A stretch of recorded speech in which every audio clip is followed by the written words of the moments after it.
Doctor, અહીંયા સવાલ એ થઈ રહ્યો છે, ડાયાબિટીસના દર્દીને હૃદયની સંભાળ લેવી ખૂબ જ જરૂરી બની જતી હોય છે, ત્યારે માધવ બાગમાં આ કાળજી કેવી રીતે રાખવામાં આવે છે? ચોક્કસપણે. માધવબાગની જેમ કે વાત કરી, દરેક અવયવ જે છે એ અલગ અલગ પોતપોતાના કામો કરતું હોય છે. દરેક અવયવ મહત્વપૂર્ણ છે. એવી જ રીતના હૃદય પણ એટલા જ પ્રમાણમાં મહત્વપૂર્ણ છે. હવે હૃદયની કાર્યક્ષમતા ચકાસવા માટે આપણે એક સ્ટ્રેસ ટેસ્ટ કરીને કરતા હોઈએ છીએ, ટીએમટી. હવે ટીએમટીની અંદર થાય એવું કે પેશન્ટને 15 મિનિટ ચાલવાનું હોય છે. એ ટીએમટી સ્ટ્રેસ ટેસ્ટની અંદર ધીમે ધીમે એ બેલ્ટની સ્પીડ વધે છે, ધીમે ધીમે એની ઊંચાઈ વધે છે.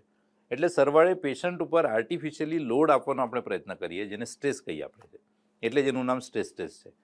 તો આ સ્ટ્રેસ જ્યારે વધતો હોય છે, ઊંચાઈ વધે, સ્પીડ વધે, તો એવા વખતે હૃદયની કાર્યક્ષમતા વધવાના લીધે અથવા તો કામ વધારે આવવાના લીધે, લોડ આવવાના લીધે એની ડિમાન્ડ લોહીની વધી જતી હોય છે. સરવાળે ઓક્સિજનની ડિમાન્ડ પણ એની વધી જાય.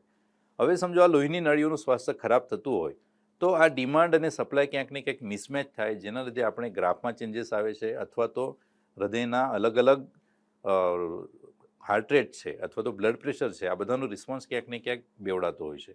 તો એવા કિસ્સામાં જ્યારે આપણે ખબર પડી જાય કે ડાયાબિટીસના લીધે પેશન્ટનું હૃદય નબળું થયું છે, અથવા તો હૃદય એનું જોઈએ એટલા પ્રમાણમાં વ્યવસ્થિત કામ નથી કરતું, તો એવા કિસ્સામાં આપણે સાયમલ્ટેનિયસલી ડાયાબિટીસની સાથે સાથે હૃદયની પણ સારવાર કરીએ છીએ, જેને આપણે સંપૂર્ણ હૃદય શુદ્ધિકરણ ટ્રીટમેન્ટ કહીએ છીએ.